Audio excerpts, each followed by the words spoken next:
Good morning, everyone. In the last class, we discussed जो some basic concept of chemistry. ये chapter complete हुआ था and then जो next chapter start कर रहे इम्पोर्टेंट है the structure of atom. This chapter is very important in entrance point of view as well as in state board. तो दोनों के पॉइंट ऑफ व्यू से इंपॉर्टेंट चैप्टर एटॉमिक स्ट्रक्चर. और इसके बाद जो भी 11 के चैप्टर लेंगे 4-5 तो जिसके बेसिस पे आपको आगे का पढ़ना है जो 12th में तो वो हिसाब से लेंगे. ये फर्स्ट चैप्टर हो गया और ये चैप्टर नंबर 4 है तो इंपॉर्टेंट चैप्टर है ये लेंगे structure of atom. In the first chapter we already discussed about the discovery of atom, how the atoms are discovered. In that first, the term atom, also that name as a parmanu, and that term was first used by Indian philosopher that is Maharishi Kannad. सबसे पहले जो atom की discovery बोल सकते तो Indian philosopher ने की थी. डिस्कवरी मतलब उसका जो नाम दिया था सबसे जो हर मैटर में हर सब्सटेंस में जो सबसे छोटा पार्टिकल होता है that is called as an atom. मतलब परमाणु. Later on the western philosophers like Aristotle, Democritus, Lucretius, all that considered as मतलब every matter consist of a very small indivisible particle that is called an atom. बस सबसे छोटा एक particle होता है हर matter में, उसको नाम जो दिया है एटम. लेकिन जो फर्स्ट थ्योरी डेवलप किए जो ऑलरेडी हो गया ये पार्ट अपने फर्स्ट चैप्टर में, जो फर्स्ट थ्योरी डेवलप किए दैट इज डाल्टन ने a new system of chemical philosophy. In that he suggested that तो उसमें जो 2-3-4 पॉइंट्स जो मैंने बताया था every matter consists of Dalton theory. Every matter consists of a very small indivisible. Actually, atom is not indivisible, but it can be divided. It consists of first point. It consists of a very small indivisible particle that is called an atom. Second, all the atoms of given element having similar mass, including properties. मतलब all atoms एक ही अगर elements के different atoms होते सबका मास भी same है, properties भी same है, बट एक्चुअली मास डिफरेंट होना चाहिए दो प्रॉपर्टी में भी same because the atoms of different element. Same atom के डिफरेंट एलिमेंट्स का मतलब होता है आइसोटोप्स और isotopes having similar properties because of same atomic number, same electronic configuration, therefore properties are same but actually the masses are different. Then second point था third, the compounds are formed by the combination of atoms of different element with fixed ratio. जो combination का ratio होता है that always fixed. मतलब जैसे एक molecule कोई भी वाटर का बनाओगे तो एक वाटर मॉलिक्यूल बनाने के लिए 2 हाइड्रोजन लगते हैं और 1 ऑक्सीजन लगता है. This ratio is always remains constant. फिर कितने भी मॉलिक्यूल बनाओ जो रेशियो है 2:1, 2 hydrogen 1 oxygen, this ratio is always fixed. And last point था during the chemical reaction only the reorganization of atom takes place. तो जब भी कभी कोई रिएक्शन होता है तो एटम का सिर्फ रीऑर्गेनाइजेशन होता है. इसी का मतलब है this statement also follows the law of chemical combination. Means atom can neither be created nor be destroyed. It only changes from one form to another form. तो कोई भी रिएक्शन में न्यू एटम कभी फॉर्म नहीं होता या कभी atom destroy नहीं होता, लॉस नहीं होता. जो एटम रिएक्टेंट साइड में दिखेगा वही एटम प्रोडक्ट साइड में भी दिखना चाहिए, अदरवाइज आपका जो रिएक्शन है वो रॉन्ग है. तो जो एटम रिएक्टेंट्स में सिर्फ उनका फॉर्म चेंज होता है, एक रिएक्टेंट में एक के साथ है तो प्रोडक्ट में दूसरे के साथ जाएगी, लेकिन वो एटम कभी गिलास या गेन नहीं होता.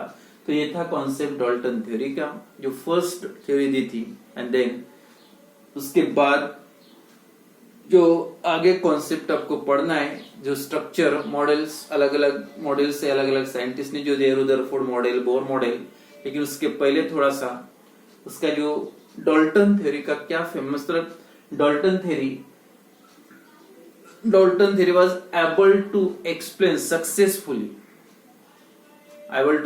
successfully the laws of chemical combination. जितने भी लॉज जो बताया था, law of definite mass, multiple proportion, definite proportion, Gay Lussac's law या Avogadro's law, all this 5 laws जो बेसिक थे फर्स्ट चैप्टर में हो गए, दैट लॉज फॉलोज दिस, मतलब डाल्टन थ्योरी सक्सेसफुली एक्सप्लेन कर सकती, but Dalton theory fails to explain the some properties of matter. कुछ मैटर्स के प्रॉपर्टीज है, वो प्रॉपर्टीज डाल्टन ने एक्सप्लेन नहीं किए थे. That is, for example, it could not explain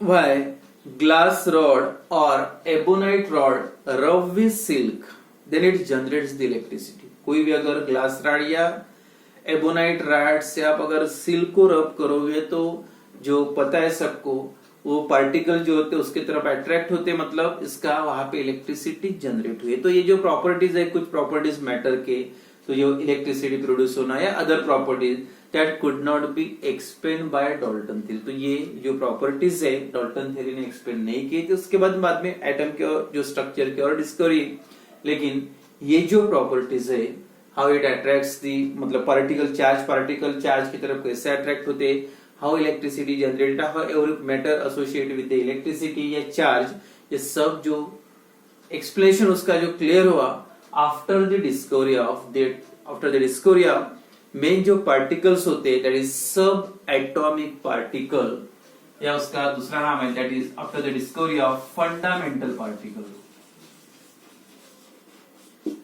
fundamental और सब एटॉमिक और कॉमन, ये तीनों नाम याद रखो. तो properties of matter can be explained after the discovery of these 3 particles. That particles are also called as fundamental particles, or subatomic particles are also called as the common particles, and that all that 3 particles you know very well. That is, कौन से particles होते, that is 1 electron, after the discovery of electrons, number 2 protons, and number 3 neutrons. So these 3 particles, and these 3 particles are called the common particles. Subatomic particles are also called the fundamental particle of an atom.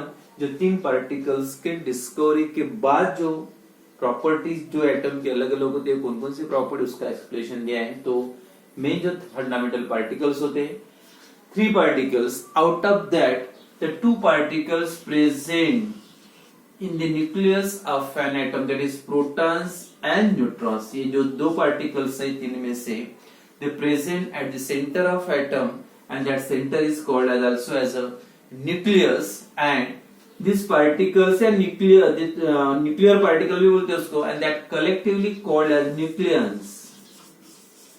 Nuclear particle, nucleons, and that nucleons means protons and neutrons present at the center of atom, while the electrons present in extra nuclear region. तो centre में क्या होते हैं, protons and neutron, that is also called as the nucleus. और जो electrons होते हैं, electron revolving around the nucleus in extra nuclear region. तो ये जनरल जो बेसिक है, जो सब एटॉमिक पार्टिकल्स होते हैं या कॉमन पार्टिकल होते हैं. But along with that 3 particles, atom also associated with some other particles, and that particles थोड़ा सा ये एंट्रेंस के लिए अगर इंपॉर्टेंट याद रखो. कॉमन हो गया. अब uncommon, which of the following are uncommon particle present in an atom? इस टाइप के अगर क्वेश्चन कभी आते हैं, uncommon particles present in the atom. Uncommon, common कौन कौन से, कॉमन तो पता है आपको, electrons, protons and neutrons, that particles are called the common particle. And uncommon में से ये 2-3 नाम याद रखो, positron, antiproton, positron, antiproton, neutrons, antiproton, neutrons, mesons, and these are the other particles are also present in the nucleus of an atom along with these three particles. and तीन particle के साथ ये तो तीन main है, it is also called as a common or subatomic particle. Along with that, nucleus of an atom also contain this particle also. These particles are called as a uncommon particle. तो ये तीन याद रखो, तीन तो पता है आपको, इलेक्ट्रॉन्स, प्रोटॉन्स एंड न्यूट्रॉन्स, और बाकी जो नाम देखते तो समझ जाओ. These particles are called as the uncommon particle. कौन कौन से uncommon? Positron, antiproton, neutrons and mesons. These particles are considered as a uncommon particle. तो छोड़ दो अनकॉमन का, जो मेन फंडामेंटल पार्टिकल्स और सब एटॉमिक पार्टिकल्स है, एंड दैट पार्टिकल्स का उसका जो जनरल प्रॉपर्टीज डिस्कवरी किसने की, उसका मास, ये जो कंपैरिजन है थोड़ा सा याद रखो. दैट इज कौन कौन से सब एटॉमिक पार्टिकल? सब atomic particles, that is electron, second proton and third neutron. Electron, proton and neutron. Representation या सिंबल क्या रहेगा? Electron, proton and neutron. Symbol क्या है? इलेक्ट्रॉन के लिए E नेगेटिव, प्रोटॉन के लिए P और न्यूट्रॉन के लिए N. Then charge in coulomb. Coulomb में चार्ज क्या रहेगा? इलेक्ट्रॉन का जो चार्ज होता है, charge present on one electron minus 1.6 round off करके डायरेक्ट 10⁻⁻19, और इसका सिर्फ माइनस की जगह आप लिख सकते हैं प्लस 1.6 इंटू 10⁻⁻19. और इसमें जो चार्ज होता है neutral in nature and therefore charge कितना आएगा? 0. Charge in coulomb. Relative charge भी लिखना है तो सीधा सीधा यूनिट में इसको -1 बोल सकते हैं और इसका +1 और इसका फिर से 0. Then mass in kilogram. Mass in electron, proton and neutron के लिए. Mass in KG. इलेक्ट्रॉन का 9.1 into 10⁻31 KG. 9.1 into 10⁻31 KG. Then proton का मास 1.672 इंटू 10⁻27 केजी, और न्यूट्रॉन का सबसे ज्यादा 1.678 इंटू 10⁻27. 1.678. तो सबसे which of the following is heaviest particle present in an atom or present in the nucleus of an atom? तो कौन सा सबसे ज्यादा मास किसका दिख रहा है? देखो 10⁻1.672 और इसका 1.678 है. तो सबसे हेवियर पार्टिकल जो न्यूक्लियस में होता है दैट इज द न्यूट्रॉन्स. तो ये जो मास है in kilogram, in atomic mass unit AMU या डायरेक्ट आप लिख सकते हैं U, यूनिफाइड मास. तो इसका मास होता है 0.0054 U. इसका है 1.00772 और इसका है 1.0086. फिर से सबसे ज्यादा किसका? 86. मतलब प्रोटॉन क्या, या यूनिट में लिखना है, यूनिट या रिलेटिव मास बोल सकते हैं, या यूनिट फॉर्म में. इसका इलेक्ट्रॉन का जनरली बहुत ही कम है, निग्लिजिबल है, तो 0 लेते हैं. इसका 1 और इसका भी 1 U, 0 U या 1 U. तो इस टाइप से जो प्रॉपर्टीज है अप्रोक्सीमेट मास बोल सकते हैं इसको लास्ट. और ये जो मास है 1.72 एंड 1.86, तो ये U में या अप्रोक्सीमेट वैल्यू है.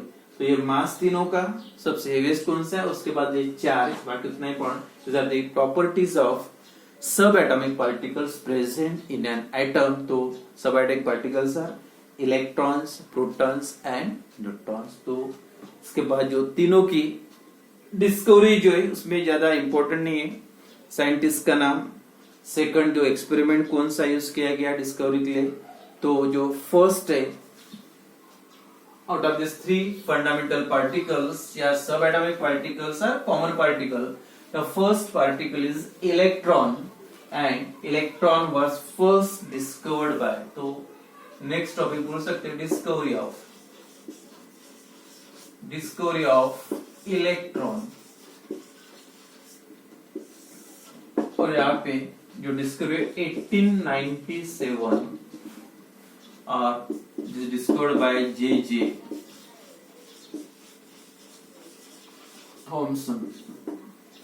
तो जे थॉमसन ने शॉर्ट में दिया discovery.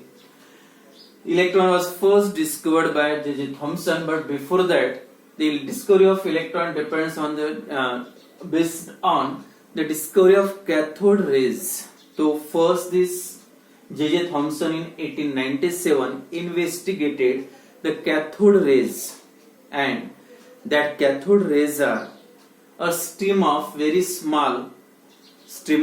small positively charged particles and that are 1837 times lighter than that of hydrogen। और जो पार्टिकल्स थे कैथोड रेज में उसका जो वेट था हाइड्रोजन से इतने टाइम्स कम थे, लाइटर थे, मतलब 1837 टाइम्स। तो आप उसका अंदाजा लगा सकते हैं यानी कितना डिफरेंस है उसके मास में, इतने times lighter particle and that are present in almost all the atoms. तो जितने भी एटम्स थे हर एटम इस टाइप के पार्टिकल्स होते हैं कैथोड रेज।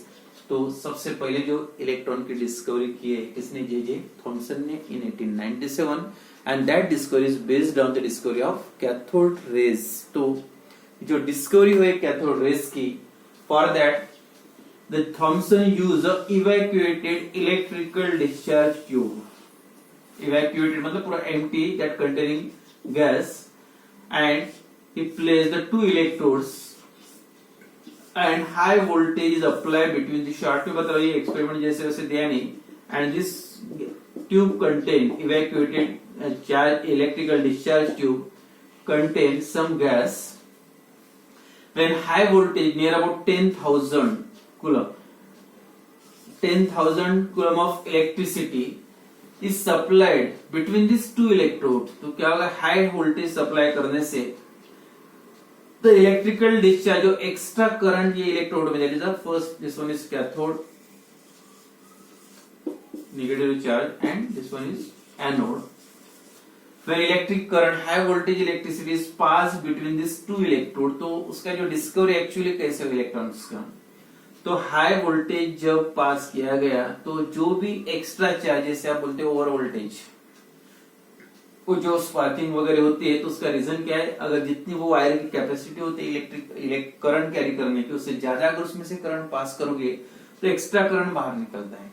तो वैसे सेम हाई वोल्टेज पास किया ये दो रॉड में, मतलब दो इलेक्ट्रोड में से कैथोड एंड एनोड, तो जो भी एक्स्ट्रा करंट था, पहले गैस स्टेबल था एक जगह पे था, और जैसे करंट पास करने के बाद ये गैस का क्या हुआ, धीरे धीरे ये डायरेक्शन में मूव होना शुरू हो गया। तो मूव होना शुरू किया, पहले यहाँ पे गैस में कुछ भी चार्ज नहीं था, और जैसे इलेक्ट्रॉन्स मतलब यहाँ पे चार्ज आ गया, तो चार्ज आ गया मतलब इसके तरफ ये डायरेक्शन में मूवमेंट शुरू हुआ गैस का। तो उसका रीजन ये, पहले इसमें कोई भी चार्ज नहीं था, और जैसे करंट पास किया तो उसमें कुछ ना कुछ नेगेटिव चार्ज आ गया, and due to the negative charge, that negative charge particle है तो किसके तरफ मूव होंगे, that move toward the positively charge electrode. अगर ये गैस इधर से उधर मूव हो रहा, मतलब पहले उसमें कुछ भी नहीं था, लेकिन करंट पास करने के बाद उसमें कुछ नेगेटिव चार्ज आ गया, और इसलिए वो इधर इसके तरफ अट्रैक्ट हो रहे, मूव हो रहे, एंड लास्ट में that negatively charge particle are considered या named, were named as a, मतलब cathode rays, last they named as a electron. तो शॉर्ट में दे आर डिस्कवरी, इतना इंपॉर्टेंट नहीं है, साइंटिस्ट का नाम, कौन से ईयर में, और बाकी जो प्रॉपर्टीज